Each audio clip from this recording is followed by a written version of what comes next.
we were spending a little time with Prabhupada's godbrother, Krishnadas Babaji Maharaj, who he had a very affectionate relationship with.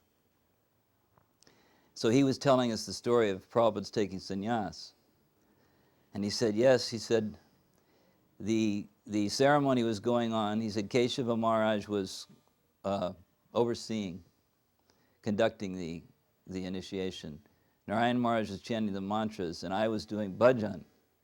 He said, but as is my habit, I got a little too loud. So Keshava Maharaj was making a gesture like this, well, not so loud. He said, and as soon as he would turn his head, he said, your Prabhupada would go like this. And then he laughed, like, he was always laughing. And he said, it was then I knew he would be the leader of the Hare Krishna movement. And then, this is years later now in Dallas, when the airport was the main airport was Love Field, you remember. And so we were escorting Prabhupada to the airport, and as we moved through the airport terminal, there was one of these moving sidewalks. And Prabhupada was gliding along on the sidewalk, and the kirtan was roaring along on either side of the sidewalk. Right through and I took over the kirtan and began leading it, got a little bold. And as we entered the main terminal, I thought, okay, I better, bring this kirtan to a close, because all the people were looking really startled. And I started to wind down the kirtan the way you do, with the kind of signaling the mridungas. And Prabhupada saw what I was going to do, and immediately he looked at me, and he went like that, same gesture. Come on. So then we all sat down in the terminal and continued the kirtan. So I was just thinking, how he always, if there was chanting, that was his life and soul, under all circumstances. There was a room full of Indians, visitors, in Vrindavan. And Kundali was there fanning Prabhupada with chamara. All of a sudden the door burst open, and it was Vishal and Vishalini carrying these platters of Simply Wonderfuls. And at the top of his voice, he announces as he bursts into the door, Simply Wonderfuls for a Simply Wonderful spiritual master. So Prabhupada started grinning, because he was often highly entertained by Vishal. So he was grinning away, and then Vishal and his wife, they went around distributing Simply Wonderfuls to everybody in the room. Then Vishal took one of Prabhupada's books off of, there's bookshelves all around the room, and he took one of the books off the shelves, opened it up, and began to glorify Prabhupada and all of his books and his writing, and what a fantastic personality Prabhupada was. And then he went around and distributed books to the people in the room and got donations. And Kundali was describing that his mind was completely blown by all of this, because he'd never seen anybody act like this around Prabhupada. So then he finished up his little preaching, and book distribution excursion. Prabhupada the whole time was just smiling and nodding his head. And then Vishal said to Prabhupada on his way out, he said, Prabhupada, just one thing. Yes? He said, I haven't got 7.3 yet. Srimad Bhagavatam, 7.3. I haven't got 7.3 yet. Can I borrow yours? Prabhupada said, take it. So that was one about Vishal. Another time, Vishal used to, whenever Prabhupada used to circumambulate the temple in the morning in Vrindavan, Vishal would be standing with his hands folded, chanting all these prayers from the Bhagavatam. We think that you're good, and giving the English translations. Well, on this particular morning, there was all this water because it had rained, and it was just sheeting on the temple step area. And Prabhupada just snapped at Vishal. He said, do something practical. He said, clean this up. So that was his response to the glorification. He ordered him to do some cleaning. We visited Prabhupada we went with some Gurukula students on traveling Sankirtan. Dwarkadish was with us, Ekendra, and Jagadananda Pandit, I think, was with us. Anyway, a few of the boys. They're all men in their 40s, I guess, now. But we went to the Henry Street Temple in New York to get Prabhupada's darshan, and Sri Galim had headed up the party, and he was telling Prabhupada about some of the book distribution figures that the boys had. Actually, Dwarkadish was always the top distributor. So he was telling him a little bit about that. And while he was talking to him, Prabhupada was just sitting with no shirt. And, had this golden goblet that he was drinking water out of. I'd never seen that before, where he drank the water kind of like in this stream. I couldn't figure out how he didn't choke, or he had this very gracefully. And a Trey Rishi had managed to get some kind of film unit in to film Prabhupada while we were having this meeting. And Prabhupada really didn't like it because he had no shirt on, and he didn't like it. I mean, I didn't quite understand it at the time, but it came very clear he didn't like the informality of being filmed topless. So he got very irritated with the Trey. He said, "Just stop it, remove them." So they were removed. So then he seemed to be like in a pretty irritated mood, so I was afraid to ask him anything. I had questions I wanted to ask him, but I couldn't ask him at that point. So then we had our little darshan and went out, and I thought, I really want to go back and ask Prabhupada. So I went to the secretary. I think it was Nanda Kumar. Was it Nanda Kumar? Yeah. I think that's who it was at the time. And said, I really want to ask Prabhupada some questions about teaching. And he said, all right, come on. So Prabhupada said, who is that? And he said, it's one of the Gurukula teachers, Prabhupada. So he said, come in. So I was in the room alone with Prabhupada. I was a little... And then the only question I could think to ask him, I said, it's so difficult to get the students to do anything. How can we convince them to, to do what we ask them to do? Because we really didn't have a clue, what was the right way to do things. So he looked at me very compassionately and said, you speak to them like this. You say, you see how this particular student, pointing to some other student, how he's doing this so nicely? He said, you should do it like that and you'll become happy.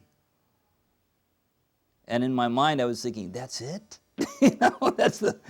But that was his, and I found though that this particular piece of advice had a tremendous amount of practical application, because it was a fact that if you could point to another student who they respected or at least thought was a worthy person and convince them that this was the right sort of behavior, then just by pointing to that person and saying, please, you do it this way and you'll be happy. That was the other half of the message. If you do like that, you'll be happy. So if you follow the person setting the nice example, you'll become happy.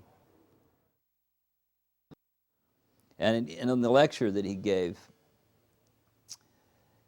I don't remember most of the lecture, but the one line he spoke, which was really interesting, he said, this is a movement for the living entity. And I was thinking how, generally we talk about saving the human beings, but he was, describing the movement as a movement for all living entities. So that really struck me. In Vrindavan in 1976, Prabhupada was touring the Gurukula building that was being constructed. It was quite a large edifice, and there had been all this discussion about who was going to have what room. Which person was going to be in which room, and this manager was going to be here, and this person was going to be there. And Prabhupada didn't like it. And he began to reflect on what had happened in the Gaudiya Math at the time of Bhaktisiddhanta, when there was all this argument about the Bhagbazar temple. And so Prabhupada said, this building was built to accommodate students. He said, not that 500 managers and 50 students. He said, that is the philosophy of shotgun and mosquito, that you use a shotgun to kill a mosquito. Well, that was, just remember that particular line. Also in Dallas, they initially, when the first time Prabhupada came, there was no real place for him to, other than his room, there was no place for him just to sit outside because the weather was often warm there. And he had apparently requested that there be some facility, some garden type of area. So they created one in one of the adjoining houses in the backyard. And it was not really nice. I mean, they had Tulsi Devis everywhere and flowers and all kinds of, a little fountain. So Prabhupada sat out there in his white rocking chair. There's pictures of it in some of the old Vyasa Puja books. And so he would have different devotees read from Krishna book. So in this particular incident, Prabhupada was listening to the story of the kidnapping of Rukmini. So as the story was unfolding, it was building up, because it was building up to the point where Krishna actually snatches Rukmini and rides off with her in the chariot. So Prabhupada was getting more and more excited, because as we got to that part of the story, he was kind of leaning forward in his chair like this. And then finally, when Krishna grabbed Rukmini and put her on the chariot, Prabhupada's eyes got very big. You know how sometimes he would open his eyes really wide, and he said, and not that she was like some weak woman, he said, she was driving the chariot. He had both of his hands up like this. So I remember being really startled, thinking, wow, I don't remember that in the Krishna book. So I went back to check, and it doesn't say anything about this in the Krishna book. But apparently Prabhupada was having some type of revelation at this point about this pastime. In Dallas, he was very interested in the students learning the Bhagavad-gita, and he asked the Dayananda especially to head up a program to teach them, to memorize the verses. So they had actually become very, very good at it, and they had memorized whole chapters. So several of the students stood up and chanted so many verses for Prabhupada, and then this one particular boy who was quite young, Prabhupada then asked him a question. He said, and I don't remember the particular verse, but he said, so what is the difference then, he said, between you and Krishna? And you can imagine this poor 8-year-old kid was, I don't know. But Prabhupada asked him a couple of times, what was the difference? And then he said, Krishna is pervading everything. Krishna is in all bodies, and you are only in this one body. He said, that is the difference, that Krishna is in all bodies, and you're simply in this one body. So that was the distinction. He wanted the students to know the philosophy, not just to memorize the verses, just like Bhaktisiddhanta Saraswati Thakur, when he was 5 or 6. He'd memorized the whole Bhagavad-gita, but he also could explain the verses. So Prabhupada had very high hopes. Prabhupada had a particular mood in Vrindavan that he was extremely attentive to detail there. Especially, he was concerned that we should not be cheated by the local merchants, that nothing should be wasted, that everybody's behavior should be, proper to the proper standard. So he was on his porch area, which is towards the back of his house there. There was a second floor porch area where he sometimes used to sit to do translation at night. And he was looking over the balcony, and from where his balcony was, you could see into the kitchen, guest house kitchen. And Prabhupada began suddenly to shout, "Stop him! Stop him!" And so there was a big flurry in the kitchen, and suddenly they grabbed a hold of this person, and they took his chadar away, and he had a huge bag of sugar that he was stealing. And Prabhupada had been the only one that had spotted it. Just with the casual glance, you could immediately understand that someone was stealing it from the kitchen. And he was chastising, that nobody was, attentive to what was going on. But he was very, very careful like that. He wanted us to learn the same kind of carefulness.